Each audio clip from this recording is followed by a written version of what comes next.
the backward 360 degrees roundhouse kick. Basically this kick looks like this. We have several variations for that, and it's not the kick that you see Walker do in his series. It's not pointing the fingers upwards, perpendicular to the ground. Because if you kick perpendicular, first of all, it's not a kick, it's swing lift. Secondly, you will just hit your knee. You should kick this kick with your kicking leg parallel to the ground and hit it with the heel so you won't injure yourself. How do we do this kick?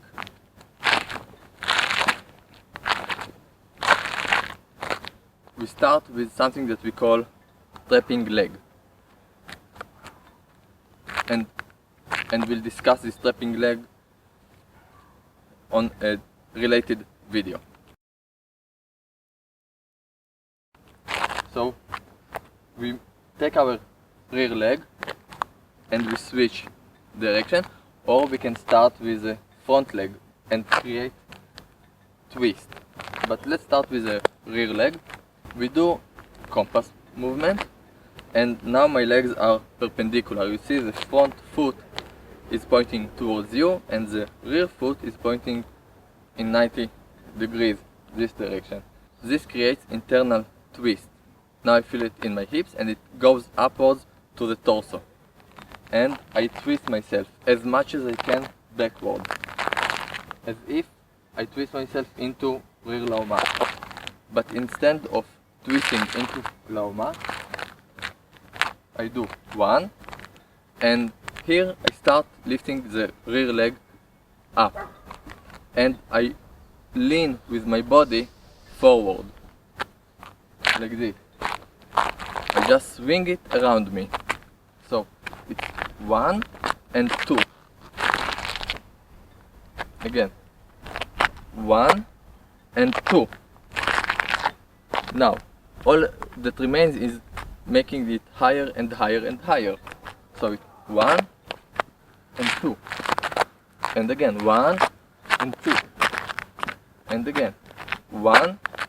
See, I push into the floor, switch weight, feel the entire torso like a spring, and I kick. 1 and 2. 1 and 2.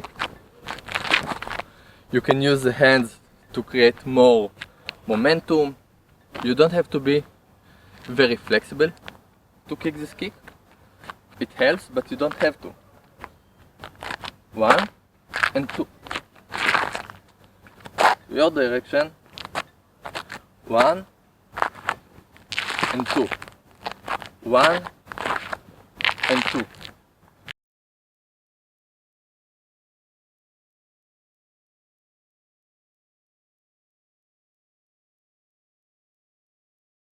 Okay.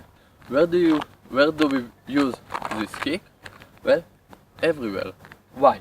Because we want to make any rotational movement with a kick that continues this movement. So, for example, he strikes me and I bypass him. And I make some round movement. I can kick him in the head or in his back. Similar to hook kick, but in the hook kick I cross his direction like this. With this kick I'm not crossing his direction, I go with his direction. Or low, pay attention to his leg. Here and here. From the inside direction. 1, 2, again. And then I just have to pull the leg a bit and make a very classical takedown. So you can find it anywhere. This is not about application, this is about the basic movement. So let's talk about the basic movement. So this kick can be delivered light, just I just stroke him a bit. I can hit with the heel, I can hit with the toes. This was toes, and this was heel. I can make it heavy, of course, with chain reaction and wavy rotational movement.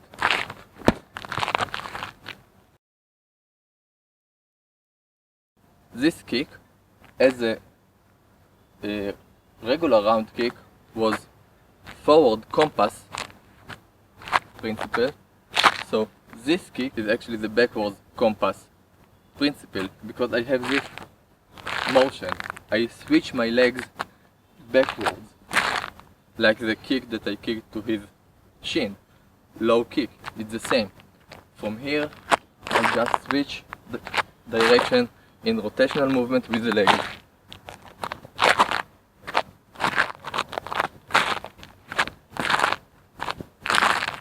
The backward compass principle, you can see it in the sixth lift. It's the same direction. Unlike the forward compass, as you've seen already, I use it to bypass him. Here,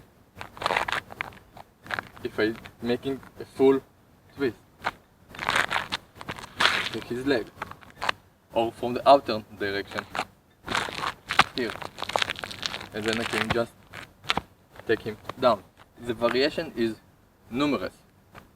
This is just example, but the principle is a backward compass principle. Another variation to train and also deliver the 360 roundhouse kick is touching the floor with your hand. So I'm here, and instead of doing this, I go down. One, I touch the floor, I balance myself, and I deliver the kick.